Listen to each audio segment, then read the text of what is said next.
సరిపోయింది కాబట్టి మనం విష్ణు సహస్రనామాల్లో మెల్లగా ప్రవేశిస్తూ ఉందాం. విష్ణు సహస్రనామానికి భాష్యం రాసే ముందు మంగళాచరణ శ్లోకాలు కొన్ని రాశారు శంకరాచార్యులు వారు. అవి చూద్దాం, దాన్ని బట్టి ఎంత గొప్ప భావన శంకరులకి విష్ణువు పట్ల అని. అందుకే వారు దీనికే విష్ణువు అని కనపడితే వారు ఇచ్చే ఉపమానాలు మీరు చూస్తారు ఎంత గొప్పగా ఏ స్థాయిలో ఇస్తారు అని. అంటే శంకరులు దర్శించిన విష్ణువుని మనము దర్శించలేము. ఎక్కడెక్కడో శృతి స్మృతి పురాణాలు అన్నిట్లోంచి తీసి భాష్యం ఇచ్చారు వారు. ఆ భాష్యం చూస్తే ఇన్ని ఉన్నాయా అసలు అని తెలుస్తుంది అన్నమాట. అదా మా శ్రీ మహావిష్ణువు అంటే అని. అవన్నీ మెల్లిమెల్లిగా మనం ఎలాగో తెలుసుకుంటాం. శంకరులు ఏం స్తోత్రం చేశారు అంటే, సచ్చిదానంద రూపాయ కృష్ణాక్లిష్ట కర్మణే నమో వేదాంత వేద్యాయ గురవే బుద్ధి సాక్షినే. చక్కటి ఉపమానాలు. ఎవరు అంటే మొట్టమొదట సచ్చిదానంద రూపాయ, సత్ చిత్తు ఆనందం, ఇదే పరబ్రహ్మం. అంటే బ్రహ్మం ఏంటి అంటే సచ్చిదానందము. సత్ ఉనికి, అది ఉన్నది. ఉన్నది ఏమిటి అంటే బ్రహ్మమే. ఏది ఉంది అంటావో అది బ్రహ్మమే. మాయ ఉంది, మాయ ఉన్న పరబ్రహ్మాన్ని ఆధారంగా తీసుకొని ఉంది, అంతే. విశ్వము ఉంది, పరబ్రహ్మము యందు ఆరోపించి విశ్వము ఉంది. ఆ ఉంది అని ఏదంటున్నామో అదంతా పరబ్రహ్మమే, దానికి అభేదము లేదు. పరబ్రహ్మం ఉన్నదే పరబ్రహ్మము. అది మిథ్యగా భాషించవచ్చు, అంతవరకే. మనకి కలగనొచ్చు, కలగన్నాము, దర్శించాము, అనుభవం పొందామంటే కళ నిజం కాదు కదా, లేచాక తెలుస్తుంది. అట్లనే శాస్త్రం కూడా తెలుసుకున్నాక ఈశ్వరుడు యొక్క కటాక్షము, గురువు యొక్క కటాక్షము మనకి లభించాక ఈ సత్ అన్నది ఉన్నది బ్రహ్మమే. సర్వదం కల్విదం బ్రహ్మ, లేదా ఏకమేవాద్వితీయం బ్రహ్మ, ఉన్నది ఒకటే బ్రహ్మము, అది తప్ప వేరేది లేదు అని మనకి చక్కగా తెలుస్తుంది. అది సత్. చిత్ అంటే ఏమిటి? చైతన్య స్వరూపం. ఎక్కడ చైతన్యం? అన్నిటా చైతన్యమే. ఈ దేహము అన్నది ఒకసారి పడుకుంటోంది, అప్పుడు దోమలు కుట్టినా తెలియట్లే, ఎవరైనా తిట్టుకున్నా తెలియట్లేదు. అదే నువ్వే కదా పిలుస్తున్నాడు, మీ పిల్లలు లేవట్లేవేంటి అంటే అది నిద్రపోతోంది దేహం. కానీ చైతన్యం, కానీ బ్రతికి ఎలా ఉంది అంటే ఆ చైతన్యముగా పరమాత్మయే ఉన్నాడు. లేచినప్పుడు ఉన్నది అదే, కానీ నేను అని దేహాన్ని అని భ్రాంతి చెందుతున్నాను. ఆ చైతన్యం పరమాత్మ చైతన్యమే. ఆనందము, ఈ ప్రపంచంలో ఎందుకు ఉంటున్నాం మనం? ఏదో కావాలి, ఇష్టం, నాకేదో ఇష్టం, ఇష్టప్రాప్తి గురించే కదా అన్నీ చేస్తున్నాము. ఆ ఆనందం ఎక్కడి నుంచి వస్తుందంటే ఎక్కడా లేదు, ఆనందం లోపల ఉన్నదే. సచ్చిదానందుడైన పరబ్రహ్మాన్నే బయట వస్తువుల మీద ఆపాదించి అది ఏదో స్వీకరిద్దాము అని అనుకుంటున్నాం. అదొక చిన్న భ్రమకి లోనవుతూ ఉంటామన్నమాట. ఆత్మనస్తు కామాయ సర్వం ప్రియం భవతి అంటే నా గురించే బయట వస్తువులు కానీ విషయాలు కానీ వ్యక్తులు కానీ నాకు ఆనందంగా అనిపిస్తున్నాయి. నా గురించి, నా పిల్లలే నాకు ముద్దొస్తారు కదండి, పక్కన వాళ్ళని చేరదీయచ్చు. వీళ్ళని చూసుకున్నంత సంతోషంగా నేను చూడను కదా. ఎందుకంటే నీ పిల్లలంటే మీకు ఎందుకు మక్కువ అంటే నా పిల్లలు కాబట్టి.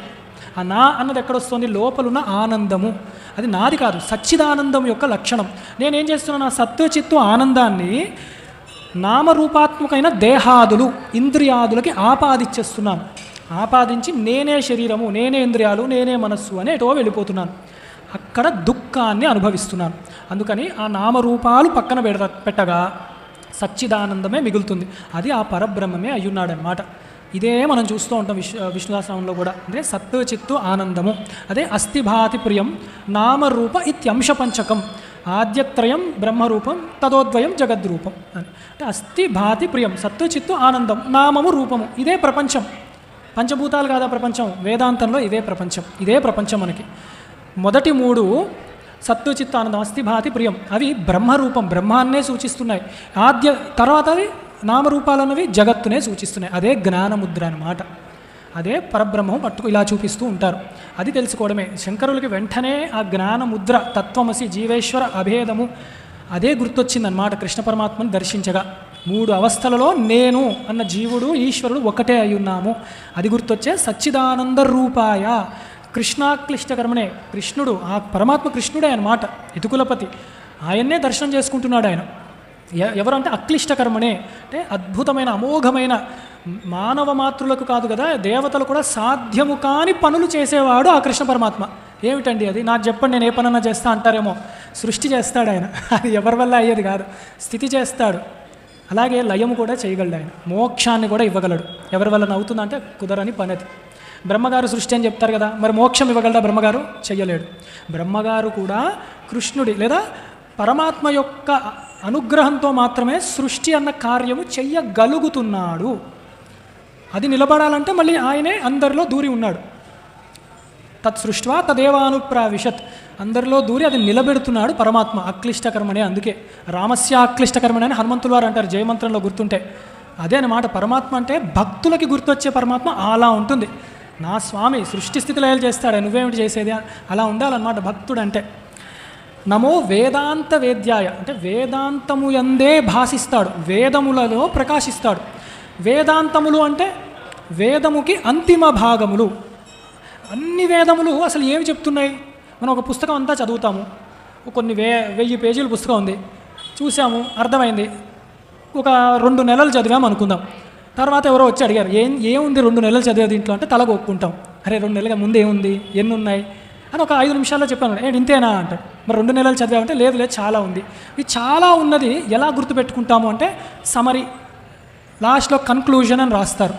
ఇదంతా గుర్తు లేకపోయినా కాస్త గుర్తుంది అనుకోండి, అప్పుడు ఇదంతా ఇది ఉంది అని చెప్తాం. అంటే ఇదంతా పుస్తకంలో ఇదిగోండి 10 పాయింట్లు రాసున్నాయి, ఇది గుర్తుపెట్టుకోండి కనీసం అని అంటారు. అట్లా ఈ వేదం అంతటా కూడా ఏది సారభూతముగా ఉంది అంటే వేదాంతములలో చెప్పింది. వేదములు అంతిమముగా ఏమి తీర్మానించి చెప్పాయి అవి ఉపనిషత్తులు. దానిలో మాత్రమే దొరికేవాడు పరమాత్మ. చూసారా శంకరుల యొక్క దృష్టి ఎట్లా ఉందో. నారాయణుడు అంటే ఆయన విభూతి పుండ్రాలు పెట్టుకున్నాడని చెప్పి శైవుడు అంటారు. విచిత్రం. సుదర్శన హోమం చేసినా నారసింహ హోమం చేసినా వచ్చేది భస్మమే. అది తెలుసుకోవాలి. ఆ వైదిక సాంప్రదాయాన్ని మతానికి ఆపాదించకూడదు ఎప్పుడు కూడా. అది అన్నమాట. నమో వేదాంత వేద్యాయ గురవే, గురువు ఆయన. గురవే బుద్ధి సాక్షినే, బుద్ధికి సాక్షి, బుద్ధే సాక్షి. అసలు మనసు కూడా ఎలా ప్రవర్తిస్తోందో చూడగలిగేది బుద్ధి. ఆ బుద్ధికి కూడా సాక్షి అంటే సాక్షికి సాక్షి అయిన వాడు ఆ పరమాత్మ, గురుస్వరూపము అని చెప్తున్నారు. గురువు అంటే ఇందాకే చెప్పుకున్నాం, పరబ్రహ్మ, సాక్షాత్ పరబ్రహ్మ. గీతాచార్యుడు ఎలా చూసుకున్నా ఆయన పరబ్రహ్మమే. అది శంకరులు మనకిచ్చిన చక్కటి మంగళ స్తోత్రం అన్నమాట, మంగళాచరణ స్తోత్రం. తర్వాత వ్యాసుల వారిని కూడా స్తుతిస్తున్నారు శంకరులు. కృష్ణద్వైపాయనం వ్యాసం సర్వభూత హితేరతం వేదాబ్జ భాస్కరం వందే శమాది నిలయం మునిం.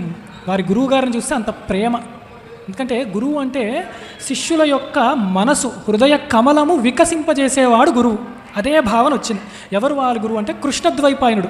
వ్యాసుల వారికి కృష్ణుడు అని పేరు, ద్వైపాయనుడు కూడా. ఆయన ద్వీపం యందు జన్మించాడు, కృష్ణద్వైపాయనుడు అని చెప్తారు. అందుకే ఆయన సర్వభూత హితేరతం, అందరికీ మంచి చేయడం తప్ప ఏదీ లేదు ఆయనకి. ఆయన్నే ఒకళ్ళు అడిగారు ఒకసారి, స్వామి మీరు అన్ని వేద విభాగం చేశారు, పురాణాలు ఇచ్చారు, భాగవతాదు గ్రంథాలు ఇచ్చారు, కానీ ఏమిటి నేర్చుకోవాలి మనుషులు అంటే పరోపకారం పుణ్యాయ పాపాయ పరపీయడం, ఇది ఒకటి గుర్తుపెట్టుకో అని ఫార్ములా ఇచ్చారు ఆయన. పరోపకారం, మరి మీరు ఇవన్నీ ఎందుకు చేశారు? పరోపకారం చేసిందే చెప్పారు ఆయన. కేవలం పరోపకార దృష్టితో వ్యాసుల వారు కూడా ఇంత గొప్ప కార్యాన్ని మనకి ఎంత వ్యాసము చేసి ఇచ్చారన్నమాట. అందుకు వ్యాసుల వారు సర్వభూత హితేరతం అందుకే ఇచ్చారు. మరి జ్ఞానాన్ని ఇవ్వడమే అంతకంటే శ్రేయస్సు ఏముంది, హితం ఏముంది మనకి.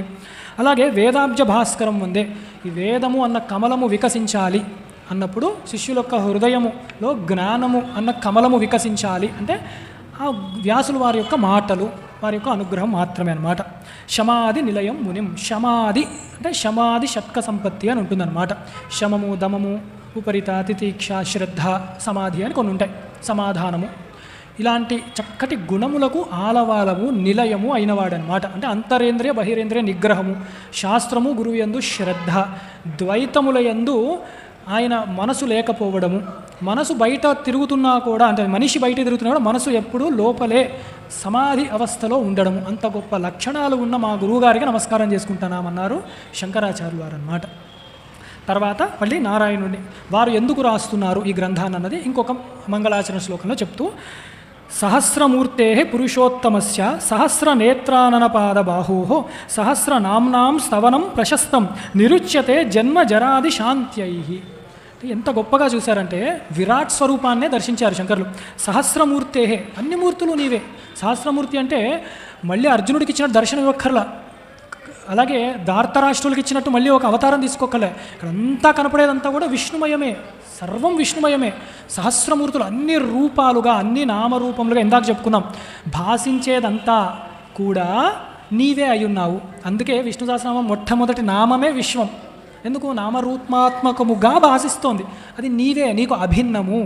దీని అందుకు కూడా భక్తుడు, జ్ఞాని నిన్నే దర్శించుకుంటారు అని చెప్తున్నారు అన్నమాట. అలాగే పురుషోత్తమస్య, పురుషులలో ఉత్తముడు. పురుషోత్తముడు మన నామం వచ్చినప్పుడు ఎలాగో చూస్తాం, ఇక్కడ పురుషులలో ఉత్తముడు. అలాగే పురే అంటే శరీరం, దీనిలో ఉండేవాడు ఉత్తమముగా అంటే ఏమిటి? అంటకుండా ఉంటున్నాడు ఆయన, మనందరిలో కూడా తెలియకుండా ఉంటున్నాడు. అందుకని పురుషులలో ఉత్తముడైన ఆ పరమాత్మవి నీవే అయ్యున్నావు అలాగే పురుష సూక్తం వర్ణన గుర్తు తెచ్చుకుంటే అది ఈయననే. సహస్ర నేత్రానన పాదబాహౌ అంటే సహస్ర నేత్రములు. ఇందాకే బుద్ధి సాక్షి అన్నాడు, ఎవరి బుద్ధులకి కూడా సాక్షిగా ఆయనే ఉన్నాడు. సాక్షికి సాక్షిగా ఉన్నవాడు ఆయనే. అనేక బాహువులు, అనేక పాదములు, అనేక ఉదరములు అని మనం గీతలో కూడా చూస్తుంటాం. అంత గొప్ప మూర్తి అన్నమాట నారాయణమూర్తి. సహస్ర నామ్నాం స్తవనం ప్రశస్తం. ఆ మూర్తి గురించే, ఆ విష్ణుమూర్తి గురించే చెప్తున్నాను, దాని గురించే నేను వ్యక్తపరచడానికి భాష్యము రాస్తున్నానని సహస్రనామ్నాం స్తవనం ప్రశస్తం, దీని యొక్క కీర్తినే నేను చెప్తున్నాను, దీన్నే ప్రశస్తిస్తున్నాను అని. నిరుచ్యతే జన్మ జరాది శాంత్యై. జన్మ జరాది, జన్మతో వచ్చే మనకి 6 వికారములు ఉంటాయి, షడ్భావములు ఉంటాయన్నమాట. అంటే పుట్టడము, పెరగడము, మార్పుకు లోనవ్వడము, అలాగే తరగడము, నాశనం అవ్వడము, ఇలాంటివన్నీ. ఇవన్నిటినీ లేకుండా చేస్తుంది అన్నారు. అంటే ఏమిటి అంటే మోక్షాన్నే ఇస్తుంది. తెలుసో తెలియక ఇప్పుడు పుట్టాము, కానీ ఇప్పుడన్నా పరమాత్మని సరిగ్గా ఆశ్రయిస్తే అప్పుడు మనకి ఇంకా మోక్షమే లభిస్తుంది. మళ్ళీ జన్మ ఉండదు, జన్మ పుట్టే అవకాశం లేదు. అంటే ఏమిటి అంటే మనము ఆత్మస్వరూపమే, పరబ్రహ్మమే అన్న నిజము తెలిసినప్పుడు మళ్ళీ జన్మ కాదు, అసలు నేను ఎప్పుడూ పుట్టలేదు, నా జాయతే నా మ్రియతే అన్న జ్ఞానం వస్తుంది. అది అక్కడ జరిగేది. ఒకసారి పుట్టాను చావు లేదని కాదు, అసలు ఎప్పుడూ పుట్టలేదు, కానీ తెలియట్లేదు. నువ్వు వాళ్ళు పుట్టలేదు అని చెప్పి అజాతవాదం చెప్తే కంగారు పడతారు, కాబట్టి కనీసం మనకి చావు లేదు, అమృతతత్వాన్ని పొందుతావు. అదే కదా అమృతం అంటే మృతము కానిది, ఇది బాగుంది వినడానికి, అందుకని ఇలా చెప్తూ ఉంటారనమాట. అదే జ్ఞానము అని.